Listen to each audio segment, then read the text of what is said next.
Top of the morning. We are back with the third episode of the highly anticipated morning show, which is just me doing content again by myself in my car. All right, so let's do a little week 3 review. Talk about where our some of these top 25 standings are shaking out. Maybe highlight a couple of big performers, if we will. So week 3 review. Number 1 falls to Florida as the Gators dominate LSU at home. LSU was coming off of, they beat Penn State up pretty bad. They beat Clemson pretty gnarly, I think, to start the season, if I'm not mistaken. LSU hasn't had the easiest road, but they've had the best of teams, and they've just kind of been firing on all cylinders. Donnie playing good football all the way around. They ran into Florida, and if you didn't catch that game, holy shit, right? This was just two powerhouse offenses. Ultimately, it was the Florida defense that kind of came away with some key plays, and I would argue, if you were watching, LSU was having more big plays as a result of defenders not animating on Florida versus the other way around. It really felt like Willie had things figured out defensively, but there was just a couple tough breaks, a couple bad breaks on the ball, type thing by DBs. I just realized I didn't do my hair. Holy shit, I'm just driving to work right now with my hair just completely shredded. What in the hell? I just look up and it's like I just got out of the shower. Didn't even do my hair. That's crazy work. Okay, back on topic, as I'm going to have to go somewhere to fix this. Okay. Looking like a little brother in a Disney TV series, like Lizzie McGuire-esque hair at the moment. Okay, so, yeah, Florida falls the number 1 team. So they've got Utah this week in Utah, so no home field advantage this week in the Swamp. They're heading out to Utah, the 19th rank stadium, so that'll be an interesting matchup. Utah coming off a win against number 6 Oregon, so they're not their first test of the year, but this is the test of the year so far for the Utah Utes. Texas and Bama have a matchup. Let me talk about something real quick before we hop into ripping on Necco and Bama. I want to talk about what is the hardest schedule to this point. The combined opponents record for Alabama is 22-5. 22-5. And Alabama hasn't had a home game for a bit. So while there might be some initial judging for Alabama and thinking, wow, why is a team like that struggling? They do not have it easy to start the cycle. Their home games are coming later in the season. So this would be a friendly reminder that if you see something like, hey, I had 7 away games, or I didn't play a home game until week 7 or whatever. Try to keep that in mind when it comes to that scheduling form. All things aren't perfect. Just a disclaimer here. Whenever doing the scheduling form, the focus is the following things, not in any particular order. 1 is trying to get you 6 home games at a minimum. 6 games where you can have visits, or 6 games where you are playing with your home field advantage. You have a 12-team schedule. The only exceptions are when it's physically impossible. And normally the ones that are physically impossible are the ones like Texas and Oklahoma, where they play at a neutral stadium, right? Or if you play at a neutral stadium to start the cycle type thing. So, or Georgia, Florida, right? So that is the intent. Also, if I had to decide between 2 teams having a home game, 6 home games or 5 home games, it'll be the worst team in that grouping. But so there's that. The next is non-conference difficulty versus your in-conference difficulty. It's hard to force feed everybody a bunch of, I have to schedule like Notre Dame games against people, but also to schedule Notre Dame against somebody, if it's equal teams, that means all the SEC guys, their non-conferences are going to be Notre Dame. That sucks for them. Hey, you finally don't have to play an elite team. As a result, you get to play an elite team. But then again, I don't want to turn around and just force feed like all of the bad teams to Notre Dame. Notre Dame's not going to have any fun. He might have fun beating up on people, but there's only so many we could do. So trying to balance those things out. So home games, your kind of your schedule, your difficulty, and of course, finally, I just dropped the shit out of my phone. And finally, the request form, right? Trying to fill out your guys' requests. Those are my priorities in that regard. So, okay. Hopefully that phone getting dropped didn't get picked up on the pod. Back to our stuff. So yes, Texas, they beat Bama in his first user game of the year, 24-12, I think it was. Just two tough defenses playing good ball. Not the highest scoring of games. So the plus side with some of these games is with these better defenses, they'll keep them closer, and as a result, we're seeing a lot more close matchups.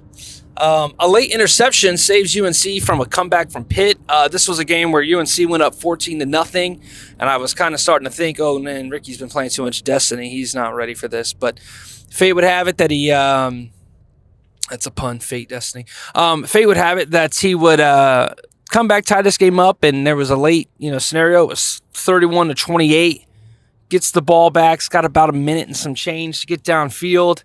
And a man bluff blitzes, turns around and picks off a curl to the tight end.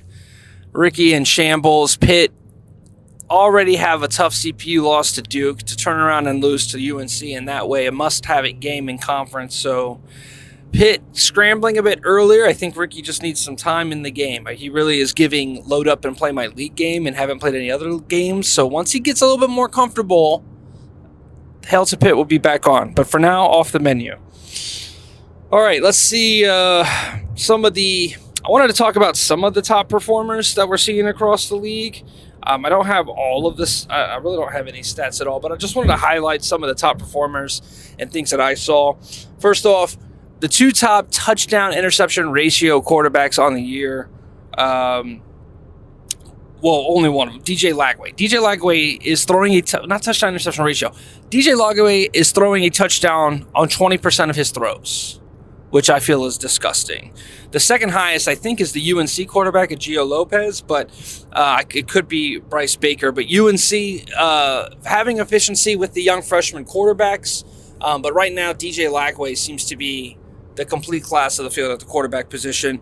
Also, shout out Austin Simmons from Ole Miss. He's been having a fantastic season to start. As we know, Khalil did really good things with Yosef Adora last year. So this year, Austin Simmons seems to be that. The running back department, the three top running backs from what I've seen in terms of just kind of watching and maybe the stats here or maybe it's the other way around. Chris Johnson Jr. from SMU certainly has been playing solid. I know some of his games have been sims, so curious to see if that translates when Doom is playing games. Wayshawn Parker from Utah is, at the moment that I did this, the leading rusher yards-wise for the league running back. So Utah showing early that they can push the football, make sense of those tackles. And then maybe the stats aren't there, but Caden Durham is without a doubt the most terrifying running back. That's LSU's running back. Caden is, again, not the focal point of the offense, but it's when he touches the football, he's gone. So there's some things there. At the wide receiver position, got a couple names. First off, Aiden Mizell from Florida. If the Donnie Florida game or LSU Florida game hadn't gotten disconnected, this man's stats would look something like less than 20 receptions, 700 receiving yards. Competition committee is watching Florida very closely. Mike Matthews, Tennessee wide receivers, another guy who's kind of popping off. Cam likes to throw the football. He's been in some big matchups, Florida, Auburn, and then Penn State, so where he's had to go out there and sling it. So Matthews balling out there. Matt Lauder, Boise State tight end, and Luke Haas, Ole Miss tight end.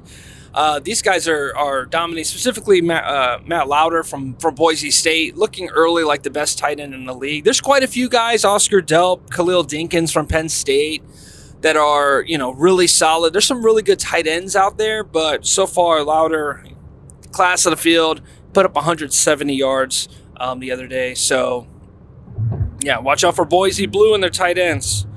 Okay, we'll hop into some defense stuff later. I'm going to consolidate stats and probably put out a graphic or something, but some interesting stuff. Let's talk about some week 4 preview performances. We talked about Utah versus Florida. This is more of a user matchup. Myself and Willie have had a rivalry for many years. Obviously, number 1 Florida versus an unranked Utah doesn't pop off the sheets as a the biggest of must-watch games, but I think it's fair to say that Utah at home with a run game that led by Parker that can really move the football, if they can kind of slow down that Florida offense even a little bit and force them to make all their drives count, they might be able to get away with something. But I think it's obvious that Florida's favored in that one.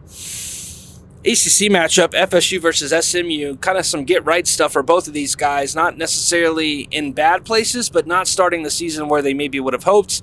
Winning your conference games will matter. I'm expecting to see FSU win this one. I think Pest just needed a couple games to iron some things out. I think he's smart enough defensively to contain the SMU offense, so I'll be looking forward to that one.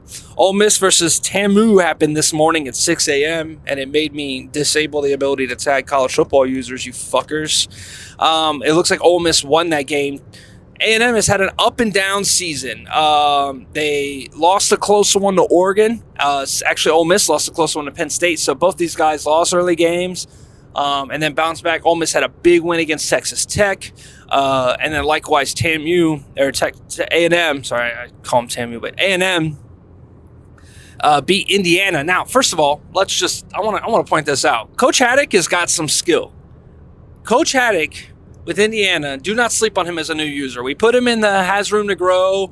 Haddock, I don't even know if you listen to this shit, but like, dead ass. Haddock could ball. I seen the stick work. I see the play calling. I see the defensive usering. This isn't bad. This is a good, solid user. I'm excited to have him in the league, and that's a good team in Indiana. They kept it close with King for a bit, but King with a good team, as you saw on the tier list, got put in championship tier. So, hard beat. Either way, it turns around and loses to Ole Miss, so that's a little big statement win for the tier list guys, because Ole Miss was put down a tier, I believe. Big performance there. I didn't see what happened. I was fucking sleeping, but I got woken up to a message saying force win Ole Miss, so it might be worth a rewatch. Ohio State snuck away with a win late last night against UCLA.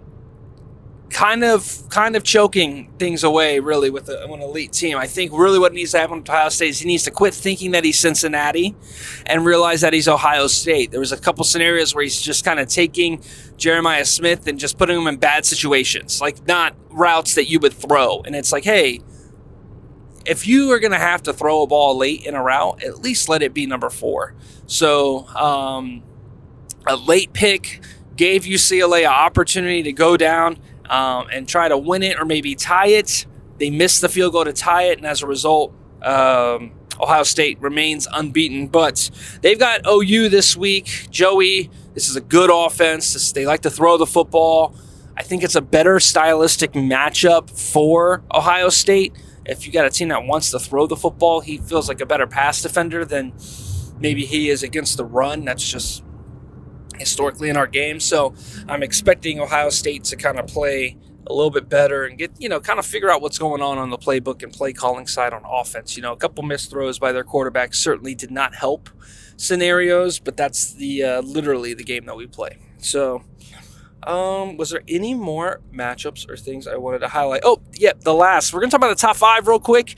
The top 25 list has been updated, and I think we're starting to kind of see a clearer picture of what our top teams look like. You never want to do this shit too early because the preseason rankings are going to favor certain teams that may have not deserved to be there. Your current top 5 is the Florida Gators at the 1 position, or at the 1 seed. Number 2 in the country is Texas after their win against Bama. Ohio State drops from 2nd to 3rd, but they maintain their top 5 position. Notre Dame makes an appearance in the top 5. They're ranked number 4. And Arizona State is your leading Pac-12 team there at the 5 seed. I think that's a very worthy 5. I think that's a 5 that we expected to see. About 3 5-star teams and 2 really, really good users. So, make sure you're paying attention to those matchups. Make sure you're watching those games and stream links. Post your commits to the commits channel. And make sure when you are done with recruiting, you hit ready to advance because it helps me because they took away my ability to see recruiting hours. Thank you very much. This has been Top of the Morning.